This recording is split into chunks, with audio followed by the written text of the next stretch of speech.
Welcome to Hello. Henry, and it's great Thank to you. see you here today, Henry. So, So, am I able to share my screen then? yes, you can indeed when I make you a co-host.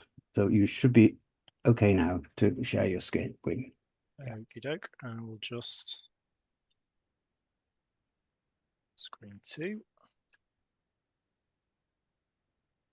Okay, can everyone see that okay? Looking good. Thanks, Henry. Okay. I'm actually going to change my mind. I'm going to go on to that afterwards because I just wanted to before thank you for the introduction, Ian, and it's really good to be introduced and invited to speak here at the Schumacher Institute today. And I know that the Schumacher Institute is a broad church, so to say. So I wanted to I don't know how well this is going to work because a few people have got their cameras off, but maybe we could do kind of digital hands up as well. But I just want to get a bit of a flavour for who is, well, not who's on the call today, but the sort of profile of people who are on the call today. So if you could put your hands up either digitally or physically, if you consider yourself an academic.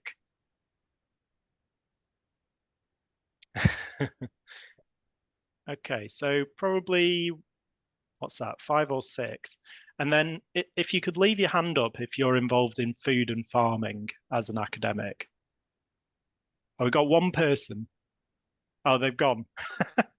So a couple of people. Okay, and how about if you're involved in the private or public sector? Um, put your hand up, just generally. Hmm. Okay, a few people as well. And again, involved in food and farming.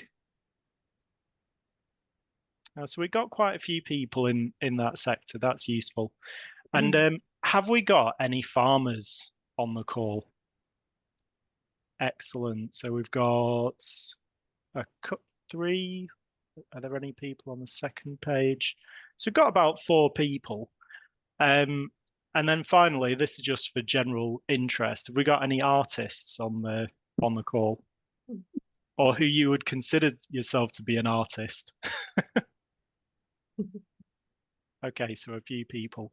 And then one final thing is who actually has heard of holistic management before?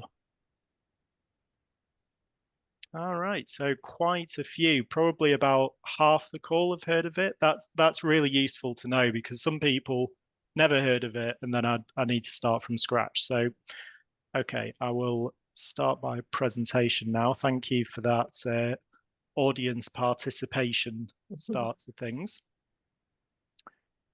Okay, so I'm just going to switch these to okie doke. So I'm going to start my presentation with asking myself, how did I get here? And I think it's a question that quite a few of us ask each other, but I think it's useful for everyone to know how I ended up in this world of regen and holistic management. And some of you might have come across this before, but over the last 7 years or so, while I've been working as the operations director at a dairy supply company, I developed a personal interest in integral theory, particularly the kind of interest in human consciousness, ability to handle complex situations, and the sort of developmental waves that people can go through as they go through adulthood, and also Gestalt coaching, and particularly the importance of context in interpersonal relationships. And these were just kind of pastime interests. I kind of weave them a little bit into my work, but they weren't really a primary focus. And then towards the end of 2022, I was passed on a podcast to have a listen to all about regenerative agriculture. And this was by Caroline Grindrod of Wilderculture. And I kind of thought I'll give this a listen. I'd heard of regen, and I sort of went into it with fairly little expectations because I thought that it could be a bit of greenwashing. And when I started listening to it, I'd never heard this before, that Caroline was using the same sort of language and vocabulary that I'd heard in integral theory and Gestalt coaching. She was talking about the complexity of nature, the importance of context, and having bespoke strategies for different farms, and having a framework for decision making through holistic management. And I thought, what is this? This is like my two worlds coming together. And as I'm sure that we can all relate to, I ended up down this rabbit hole of kind of digging into the background of regenerative farming. And I came across this organization, 3LM, which is headed up by Sheila Cook and Christopher Cook. And it just so turned out that they were the deliverers of holistic management in the UK and still are through the Savory Network. And the other half to their business was all around integral theory. And they call it human consciousness and worldview development. And I was so excited by this. I thought I need to get in touch with them and kind of find out what their background is and how they deliver things. And that led me to doing the holistic management course at FarmEd, which, if people don't know about FarmEd, it's based in the Cotswolds, just down from Chipping Norton. And it's an absolutely fantastic facility for food and farming education. We've just got a little picture of it here. It's got a really great cafe. They grow all their own food, and they try to kind of present themselves as a living textbook of regenerative farming. And 3LM hosted their holistic management courses at FarmEd, and I signed up to all 4 modules, and by the end of it, became an accredited professional in holistic management, which I am now. And in November 2023, I left my previous job and set up Russell Regen, which has the purpose to contribute meaningfully to the regenerative food movement, including direct work with farmers using holistic management and research and policy-based work with a focus on bringing about a healthy food chain from an environmental, social, and financial perspective. So it's really looking at the whole piece. I'm trying to marry together the practical with the theoretical and the top level as well.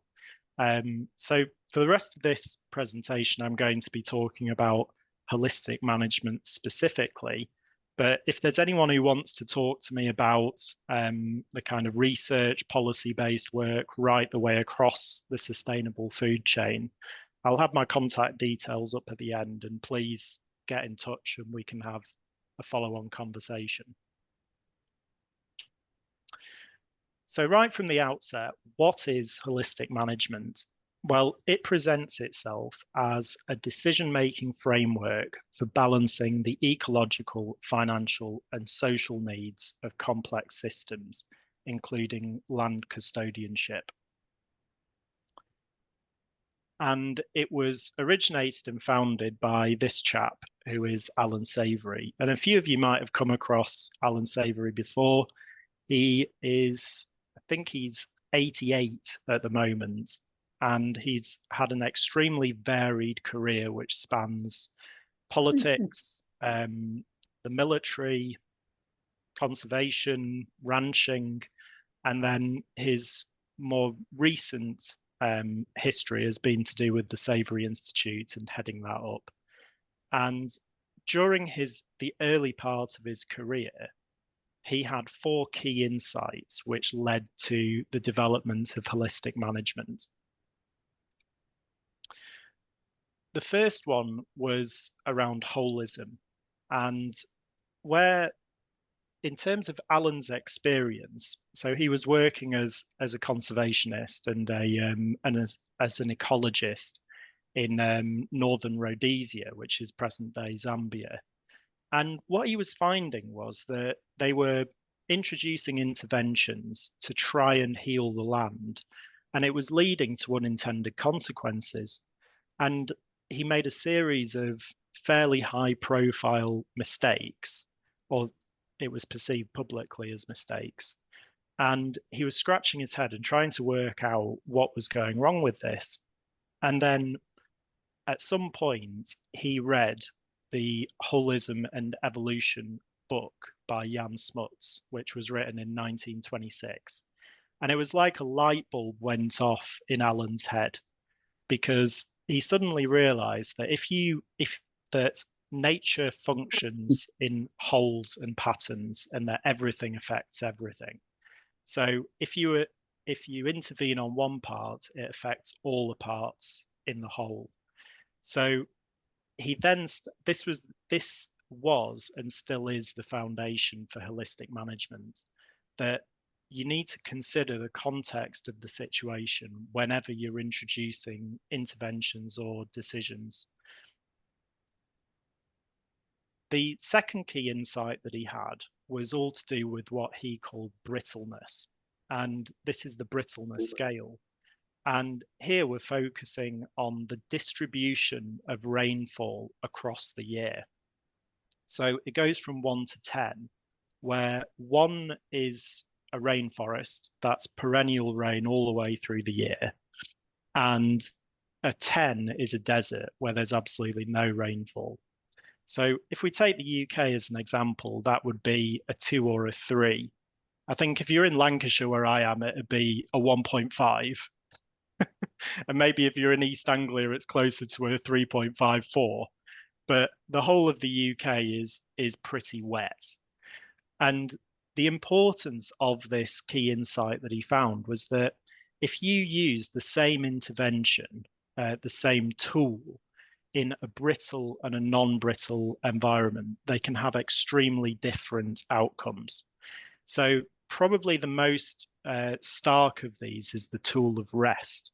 So if you leave the UK, which is a non-brittle environment, completely to rest, then what you'll end up with is succession of species which will end up in a very complex environment. If you use the tool of rest in a brittle environment, that can lead to desertification. So this was, at a global scale, this is an important insight that Alan had. The third key insight that Alan had was to do with what he called the predator-prey connection. And bear in mind that he formulated this insight in arid landscapes. And what he noticed was that if you have a natural circumstance where you've got predators and prey in a balance with each other, then what happens is the prey bunch together. And what that means for the land is that you get quite a lot of animal impact on specific parcels of land. So you get a lot of grazing intensively, you get dunging, urinating, and a lot of ploughing of the land with the hooves. And then the land is left for a long period of time afterwards to rest. And he noticed that that leads to regeneration. So quite a few of you, because you've come across holistic management before, will know that this was a key insight when it came to mob grazing and the development of that over the subsequent years. And the fourth key insight that Alan had was that timing is everything. And he got this insight after inspiration from a chap called Andre Voisin, who's in the picture here, and his release of Grass Productivity. And what this is all around is that the period of time after grazing is essential, because what you want to do is you want to graze the paddock of land for the right amount of time to leave around 50% of the grass still intact. And then you want to leave enough time so that when those livestock return to that same paddock of land, that it's had sufficient time to recover back to about 100% of what it was before. Whereas what we often see in set stock grazing and conventional agriculture practices is that you get quite severe, what Alan would call overgrazing of paddocks, where grass species are grazed quite severely, and then livestock are returned to them either through being in that paddock for a long time or through returning them to it too quickly. And that can lead to the death of the plants, and certainly not the establishment of deep root structures, which can lead to improved soil health. So before I get on to the kind of ins and outs of holistic management, what we're aiming for in holistic management is healthy 4 ecosystem processes, as we call them. And these are effectively 4 windows into the same room of nature. And starting with these one by one, so we've got water cycle, which is the movement of water from the atmosphere to the soil and back to the atmosphere. And here we're looking at how resilient is the soil at holding moisture during drought periods, and how effective is it at absorbing moisture during flooding periods. And that water infiltration and holding capacity is absolutely key to a healthy water cycle. And then if we consider the mineral cycle, this is looking at the cycling of mineral nutrients from soil to above ground plants and animals, then back to the soil again. And again, this is often to do with healthy root structures to start with, and then a plethora of fungi, bacteria, nematodes, and having a really effective and healthy cycle of nutrients that are going above and below ground. The third one is to do with what we call community dynamics, and it's effectively looking at the biodiversity of a community, where, as a principle, the more complex that community is, the more stable it tends to be. And this is in contrast to kind of quite a lot of conventional agriculture, where we're often looking at monocultures, and they are quite susceptible to infection, or they need quite a lot of controlling in order for them to thrive, as opposed to if you have greater biodiversity, the community has an inherent stability and resilience about it. And the final one is to do with energy flow, which is all focused on the fact that the primary source of energy to all life is the sun, and the ability to capture and convert that sunlight energy is the health of that energy flow cycle. So here we're looking for broad and concentrated leaves of plant life, and a diversity of plant life as well, so that you're looking to capture that energy and convert it into the food that fuels all life. Okay, so I've mentioned a few times in this presentation already that holistic management is a framework for decision making, and central to that, and really informed by that first key insight, is what we call the holistic context.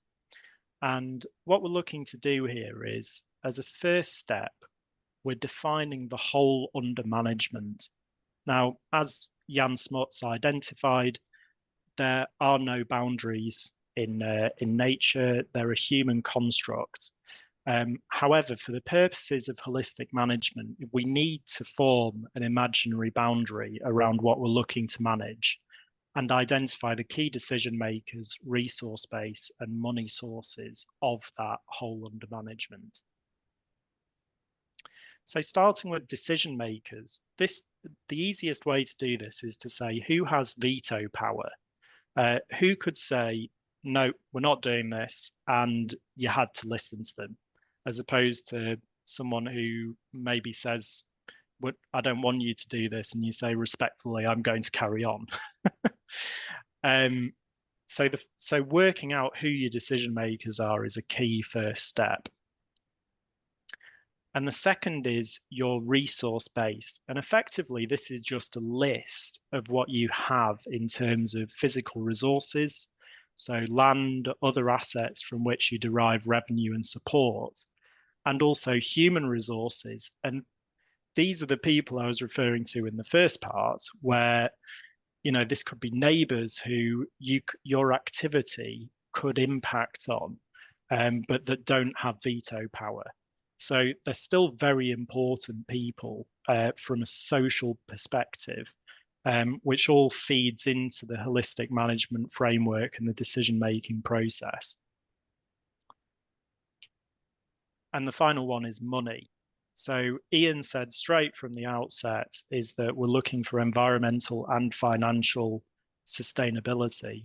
And this is a key thread that goes right the way through holistic management, because it doesn't matter how idealistic or wonderful an organization's purpose is. If it doesn't make any money, it's going to go out of business, and then it's it's not going to be able to deliver that good that we're looking for it to deliver. So stating what the sources of money are from the outset, where ideally you've got a mix of different incomes so that you've got resilience in your business, is a key starting point. Okay, so now that you've got the decision makers, you've got your list of your resource base and your money sources, we then go about creating the holistic context. And the first point that we look to do is to work out a statement of purpose. So what was the organization formed to do? Why is what we do important? What is our unique contribution? And why do we exist? And then the second point, I've not come across before in any other kind of management approach, which is a quality of life statement, where we're looking to describe how you want your life to be in the whole you defined based on what you most value. It should express why you're doing what you're doing, what you're about, and what you want to become. It's a reflection of what motivates and excites you. It is your collective sense of what is important and why. And it covers economic well-being, relationships, challenge and growth, and purpose and contribution. Now, I think I speak for probably quite a lot of people where if you sat down for a day or so, you could probably write these things out as an individual. But most of the time, if you're dealing with a business, you're not on your own in doing it. There are other decision makers involved. And that's really where the magic of this process comes in, because I might think that I know what my business partner wants in terms of quality of life. But actually, until you start the process of working out where you meet in the middle, then you're just guessing. And to have this and state what quality of life you want this enterprise to deliver is a really powerful aspect.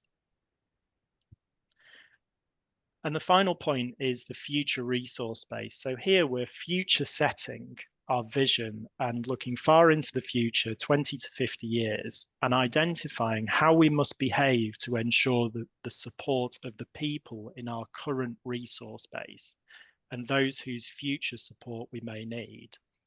And also how the land we manage or affect or influence must appear far into the future, including how the ecosystem processes must function to create that future landscape. And often these are extremely idealistic statements, but what we're looking to do with our holistic decision making is always looking to drag it back to saying, right, is this decision going to lead us towards or away from the future resource base that we define in our holistic context? So I use this process in my business, and I find it really, really powerful to kind of move forward in making decisions in the business one way or another. And I really see it as quite generally applicable. So it's really powerful for farmers, but also any business could apply these principles. And the next step in this, once you've got your holistic context, is that you can then use this checklist, which is called the holistic context checks. And this is a really straightforward process once you get into the habit of it. And you go through each of these context checks on the decision that you're looking to do in your whole under management. So you've got cause and effects. Does this action address the root cause of the problem? You look at weak links. So could it cause a social weak link? Does it address weak links in the biological intervention you're looking to affect, if applicable? And financial, does the action strengthen the weakest link in the chain of production?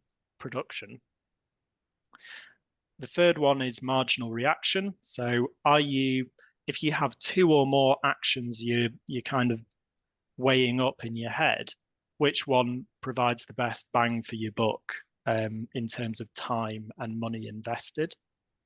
If you're comparing two or more enterprises, you can do a gross profit analysis to see which one is going to most effectively contribute to covering the overheads of the business. And then these ones down at the bottom are more ethical based. So you've got energy, money, source. So is the energy or money to be used in this action derived from the most appropriate source in terms of our holistic context?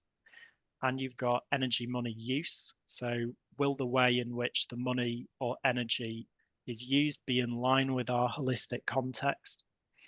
And then point 6, sustainability. If we take this action, will it lead towards or away from the future resource base described in our holistic context? And then the final point, and probably the most important point, is that after you've done all of that, how do we feel about this action now? Will it lead to the quality of life we desire? Will it adversely affect the lives of others?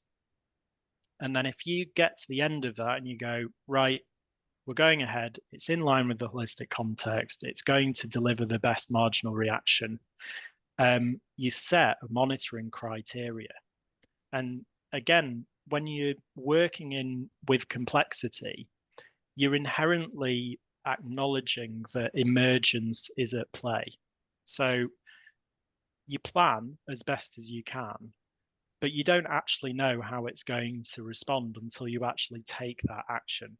So you set a timeline for how often you're going to monitor, and you set a criteria for which you're monitoring. And then you make sure that you check on whether that is having the desired effect. And if it's not, then you replan and you start again. But there's this cycle of planning, monitoring, replanning, and going around the cycle. Okay, so just to finish off, so like I mentioned before, really the root of holistic management is the holistic context and the context checks. That way of thinking and processing decision making is really the heart of what the approach is. There are a number of other packages, as I call them, which can be applied, and these are as follows. But people can kind of pick and choose as they want. But for me, if you are holistically managing, you need to set a holistic context and do the context checking process. So the first package is holistic land planning. So here we're designing the ideal layout of the facilities for the land.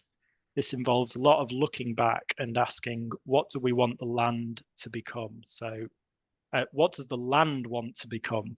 So we can often see, especially in the UK, you can access maps which show what the land used to be.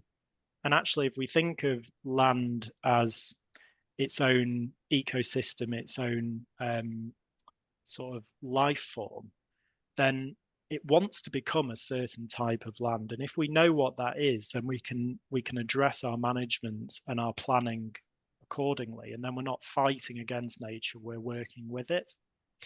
And again, we're kind of future setting. So we get big maps, we say, right, what is our ideal layout of what we want? And it could take 20, 30 years. But what we're looking to do is we can then put together the steps that we need to take to get there. And then we can order those steps in a way which is going to bring the best return on investment at the earliest time for those interventions, so that the farm or the ranch is as financially resilient and strong as possible. Second package is holistic financial planning. And again, I sort of go back to this being really applicable across any business. And again, I apply this in my business, and it takes a little bit of rewiring of how we approach financial planning. Because what's unique about it is that we plan profit before planning expenses. So we're trying to squeeze out any unnecessary expenses and preserving that profit as much as we can. And also running everything through the context checks. So if you're making financial investments and decisions, you make sure it's in line with your holistic context, every single decision. And the other thing, which again, I think is really powerful, is that if you split down your enterprises, then you know that with each one, and this is Alan's insight, everyone has a weak link in the chain of production, whether it's the resource availability, the product conversion, or selling the stuff, so market conversion. And if you're investing in that enterprise in anything that isn't the weak link, you're wasting your money, because you're just going to let's say you're increasing your egg production, but you've not sold the eggs you've got already. So you need to invest more in marketing your eggs, and that's where your money needs to go. And if you invest in anything else, then you're not actually generating wealth in your business. And this concept of wealth generating expenses is something that is really central to holistic financial planning. The third package is holistic planned grazing. So I would say out of all of the packages or all of holistic management, this is the one which I think is used by a lot of farms without bothering with the rest of holistic management, or because what it does is it puts onto a single chart your growing season and your non-growing season, and the fact that that farmers can see their grazing periods on one sheet is really powerful. And Alan actually developed this through his time in the military, because he noticed that strategy has to be devised in a live and complex environment, and changes need to be made based on what's happening in the field. So he thought, can I apply this to kind of movements of livestock where you might want to move them on from a paddock one day earlier, because it's not actually as like the paddock quality isn't as good as you anticipated. And then being able to manage that in a live environment rather than sticking to the plan and then suffering the consequences later is really powerful. And what we're looking to do with holistic planned grazing is really looking at that key insight 3, so predator-prey connection, and the key insight 4, so timing is everything, where we're looking to leave 50% of that leaf area. And you can see on here, you get much deeper root structure if you leave more of that leaf above ground. So we're following the concept of as above, so below. And what you often see with set stock grazing is that you actually get quite a lot of severe grazing, and it leads to poorer root structure and thinner sward depth as well. And just brace yourself for this. I'll move on quickly, but this is an example of a grazing chart. So it's devised in a stepwise fashion, so it's not actually as overwhelming as this looks, but you manage to get everything on one chart. So you've got your calving, you've got your breeding, you've got how your herd changes over time with that calving and breeding.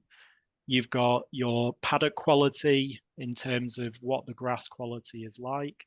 And then you can measure it over time of how long you're going to have your animals in each one of those paddocks. And then you can move with that over the season. So the final package, which I'm going to spend a little bit more time talking about, because this was the thing which Jeneth and I got talking about the Planet Local Summit and sort of piqued her interest in holistic management. So holistic ecological monitoring is where we're looking to keep our land management on track through cultivating a general and ongoing awareness of the condition of the 4 ecosystem processes, and including early warning monitoring for testing new ideas and routine ecological monitoring where we're predicting changes and trends. So this kind of goes back to the context checks that I was talking about earlier, where we need to monitor whether the interventions that we're introducing are having the desired effects. And we can do this in a number of ways. The first is through basic monitoring, which, as the name suggests, is the most basic of the monitoring at holistic management, but it's the quickest and easiest to do. So it takes around 45 minutes and we do it every 2 to 3 months apart. And this is quite a subjective assessment where what we're doing is, you can see on this middle photo that we have a transect line, and then either side of that, on one side of that transect line, we have 5, 6, 7 plots, however many we want to do, of about a meter in a square meter. And then we're looking to report in a subjective way what's on this form. So you've got soil surface, animal sign, litter, perennial grass condition, grass species, other plants, and any other points of interest. And it's really about developing our own ability to see how those 4 ecosystem processes are changing over time. And over time, you will actually be able to see the things that you're looking for through practice. So the basic monitoring is really valuable for farmers and ranchers for overseas to see how things are changing. The second approach is comprehensive monitoring, and this is typically done annually at the same time of year. And it takes a lot more time. It's more like 4 hours. And we're looking for long-term trends, and it's more intensive than basic monitoring, but it can still be self-administered. And I really hope that Sheila doesn't mind me using a picture of her here. This was at Farm Ed when we were doing the training. And what you look to do is you take a photo of your transect, which is basically a diagonal out from here. So it's a triangle. And we're looking at this whole area in a field. And what we do is and this sounds quite crude, but it's fairly scientific. You get a dart and with a string attached, and you throw it over your shoulder. And you do that 100 times. And what you're looking to do is you're looking at where that dart lands. And you're looking at what the darts hit in terms of bare soil, litter, rock. And then in the diameter around that, we're looking at what the soil surface conditions are, what animal signs appear, what type of perennial it is, what age the nearest plant is to the dart point, what form it's in terms of its age, and also what species is it? So you'll get a lot better at identifying species of grass through this.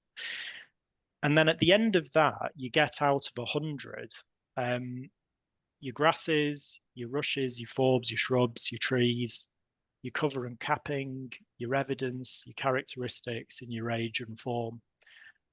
So it is much more comprehensive, as the name suggests, than basic monitoring.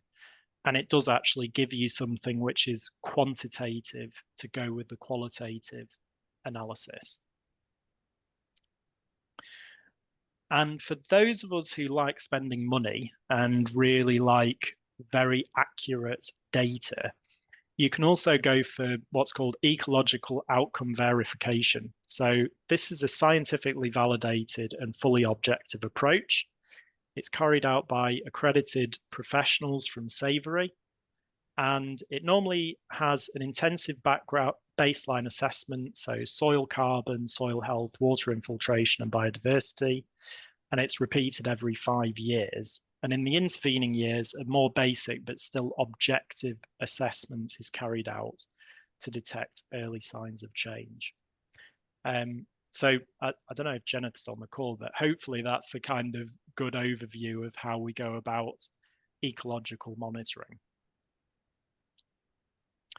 So just to finish, where is holistic management today? So we currently have 50 global hubs across 30 countries and 6 continents.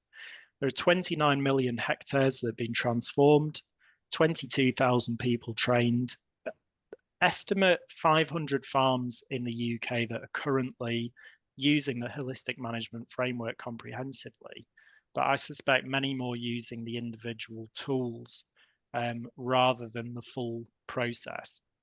And then classroom courses can be done through 3LM or one-to-one farm support through accredited professionals like me. So that just leaves me to thank you all for your time. Any questions, discussion? I'm really interested to hear what you think of what I've had to say.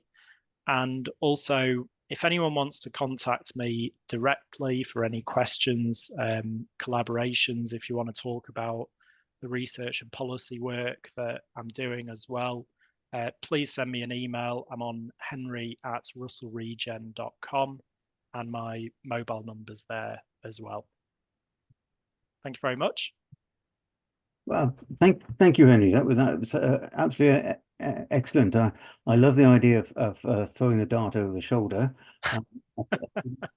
I think Kate's on the call here, and as a fellow operational researcher, we call that Monte Carlo technique. So it's very effective, and taking a random sampling that way.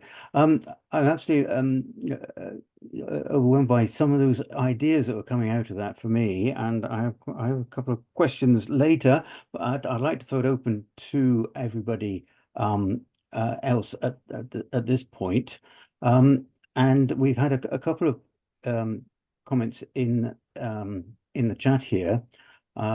Ingrid is talking about who's the we, and in terms of designing that. I don't know whether you can read that chat there, Henry, and maybe Ingrid, if you'd like to say something about that question. Yes, thank you. It was a very interesting seminar, this, I think. Yes, I wanted to say something because this seems rather complicated. We have experience from Sweden that it is the farmers and forest owners who make the decision about the land, and they have done it for several hundred years, and they still do it in the traditional way, which is a fragmentation of the land, where you use the wetlands for haymaking, the drier land for grazing, and it's also very important that you let the biodiversity thrive before you cut the meadow, and then you put the grazing animals on there. And there is also new versions where you have extensive grazing in woodlands and so on. So my problem is here when we are talking about the landscape, that is not only one farmer that is deciding about the landscape, but often they do it together. Mm-hmm. There are so many different characteristics of the land and the soil that is very hard to came out and make biological investigations of the grasslands. And what I wanted to know is, you talk about we, who are we? Is it the farmer, is it the community, or the village?